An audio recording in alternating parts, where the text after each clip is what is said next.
Okay, so in this video I'd like to go ahead and get the leg bones on the left hand side of our character created.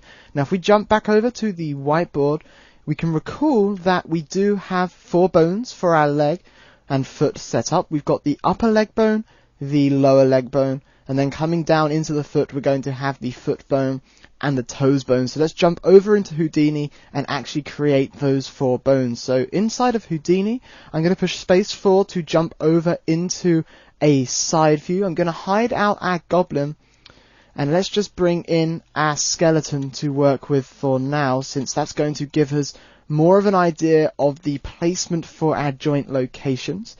We can then jump over to the character tab. I'm going to activate the bones tool. I'm going to give this chain a name of L, since I want these to be L underscore something, since we're dealing with the left hand side of our character. So I'm going to start out, and I'm going to start out creating our first bone from the hip. So we can see here is our hip joint. If I switch over into wireframe, we can see there's our hip joint. So right in the center of the hip joint, I'm going to create the start of our first bone, and I'm going to run this down until the central position of our knee. And if we bring up our goblin temporarily, we can see that does coincide with the knee on our goblin. So I'm going to bring this down to the central position of our knee joint. From there we can run down, and I'm going to, around about the connection between our lower leg bones and our foot, I'm going to bring the lower leg down, something like so. Now for the foot bone, I want to run all the way along until the end of the metatarsals. That's the end of the first set of bones. We'll jump into a perspective view in a second and discuss exactly where we want that to be positioned. For now, right around the end of these first set of bones, I want to create the end of our foot bone. And I do want this to be positioned down towards the bottom of our foot and down at the end of those bones. So somewhere right around there. The final bone I want to occur in a straight line, horizontal, from that point towards the very tip of our toes. So if we left click to create that final bone and then enter to accept that, that is going to create our 4 bones. If we jump into a perspective view, we can see currently they exist solely down the center of our view. Now you may be tempted to jump in with the bones tool and reposition joint by joint these bones in a perspective view. Please refrain from doing that.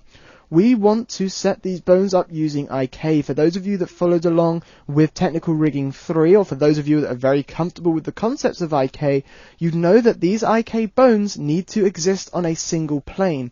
That means that our upper leg and lower leg need to exist on a plane. It's possible for us to move these in such a way that that plane gets set in a very weird orientation for our leg. It makes much more sense that we come in and we position these, as we've already got them set up to have the base rotation occurring on the x-axis. If we come in and position the leg as a whole by simply moving the root, rotating these joints, and also changing the length of our bones, that's going to allow us to match our leg while keeping this all on a very nice plane. So I'm going to go ahead and actually deactivate the bones tool and grab the move tool, and from there I'm going to grab our root. I'll deal with renaming these once we have them all positioned. So I'm going to move the root of our bone chain over to our hip joint. So right inside our hip joint I want the root of our bone chain. You can see that indeed our leg bones aren't lining up with the legs. So what I'm going to do, I'm going to rotate the hip joint to position our leg bones such that the joint towards our ankle is in the center of the ankle. You'll notice that the joint for our knee, therefore, actually exists at the edge of the knee joint. But this is actually fine. Having a straight line from the hip down to the ankle works perfectly. Setting up weighting on this knee here, since the main rotation is on this axis and we don't get any rotation this way or this way on either of the other axes, we're actually going to have nice deformation still from the knee, and we're going to be able to set up our knee bones, upper and lower leg bones centered around the knee successfully as well, even though it looks kind of weird having the joint off to the side. So that's going to set up our leg. We do want to jump back into a side view with space 4 and ensure that the length of the bones is still roughly correct, and indeed it is. We didn't rotate all that much, so it hasn't affected their length in terms of a side view all that much.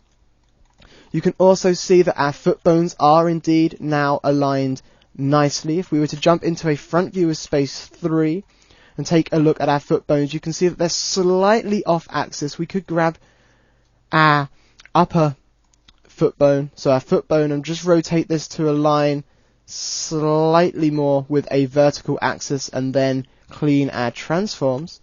What I do want to double check in a perspective view is that the end of the foot bone comes right to the end of the longest metatarsal. You can see here on the second toe of the foot, if we count the big toe as the first toe going through to toe 5 being your small toe, we can see that this metatarsal sticks out further in front than all the other bones. This is going to be very important if later we want to set up our skeleton to follow this foot setup, because we need to have our bones pivot about the longest bone. If the bone was longer than the pivot point, that would push it down beneath the foot, and that would cause issues.